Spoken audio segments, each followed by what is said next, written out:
autour de la cinquième créatrice de la soirée. C'est Raquel Lopez, que vous connaissez peut-être déjà, et qui revient avec un hommage à Harriet Tubman, figure emblématique de l'abolitionnisme aux États-Unis.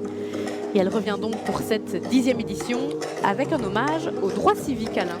Alors c'est vrai qu'elle s'inspire souvent de l'histoire pour créer. On se souvient de sa collection l'an dernier lorsqu'elle avait rendu hommage au Zaïre.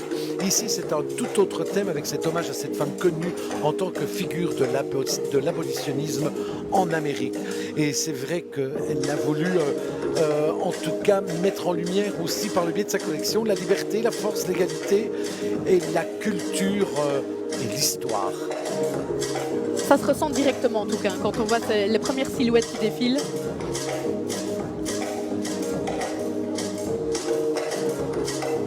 Elle nous confiait que Harriet Tubman, elle nous confiait que c'était une femme oubliée de l'histoire américaine et elle voulait remettre un petit peu en lumière ses revendications.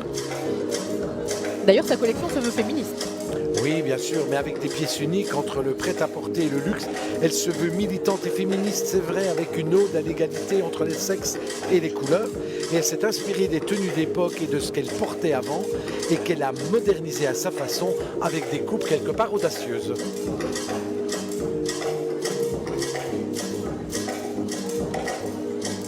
Elle utilise aussi pas mal d'accessoires. Des chapeaux, des foulards, on peut les voir sur pratiquement tous ces mannequins. Ce sont des accessoires qui représentent bien justement Harriet Tubman, puisqu'elle en utilisait beaucoup pour se cacher, puisqu'elle libérait des esclaves et pour échapper à la police, elle utilisait ces accessoires. On retrouve des sacs aussi parmi les accessoires. Oui, le sac, oui, tout à fait. Et on retrouve aussi du coton, puisque le coton est lié au combat d'Harriet Tubman. On retrouve aussi des matières de l'époque comme du lin et du polyester.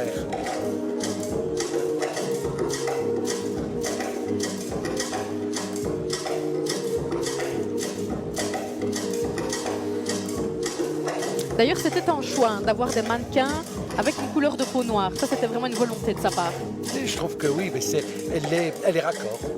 Elle est raccord par rapport à l'esprit, la philosophie, le look, de tout. Voilà, elle est raccord. C'est une très belle collection. Ça nous plonge directement dans l'atmosphère. Ce sont vraiment de très belles pièces.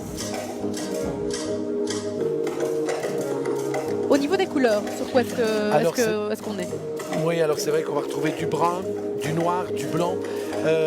Tout ça c'est très bien pour illustrer l'automne qui est la période qui symbolise la libération des esclaves, mais aussi son combat pour l'abolition surtout de l'esclavage. Un petit mot peut-être sur les tenues que nous voyons à l'instant à l'écran? Oui, moi j'ai envie de dire, si je dois mettre un mot, j'ai envie de mettre un mot comme ça à l'issue de chaque collection, raccord. Raccord dans l'ensemble.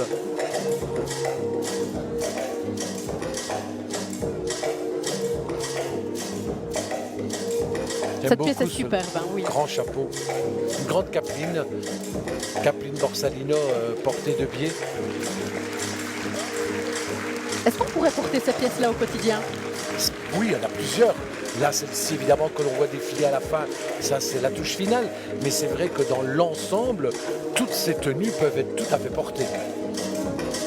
Je dirais plutôt à l'occasion d'un cocktail, d'un événement. Je ne vois pas spécialement la femme porter ces vêtements-là pour aller au bureau. Et quoique, aujourd'hui, je vais dire, tout se porte, tout se vit... tout se vit tout simplement et c'est très bien. C'est très élégant comme collection. Vraiment. J'aime beaucoup. Beaucoup. On voit le fond d'écran aussi derrière, voilà, qui nous plonge directement dans l'ambiance. Oui, et ce que je trouve aussi intéressant, au-delà de l'ambiance, moi je vais retrouver le blanc, le brun, le beige aussi dans le tableau, ce que l'on retrouve aussi sur le podium.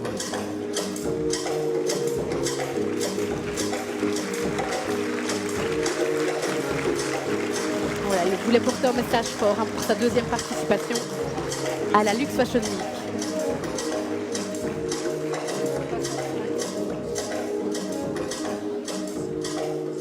Voilà, c'était la collection de Raquel Lopez qui voulait rappeler la nécessité de continuer à lutter pour l'égalité.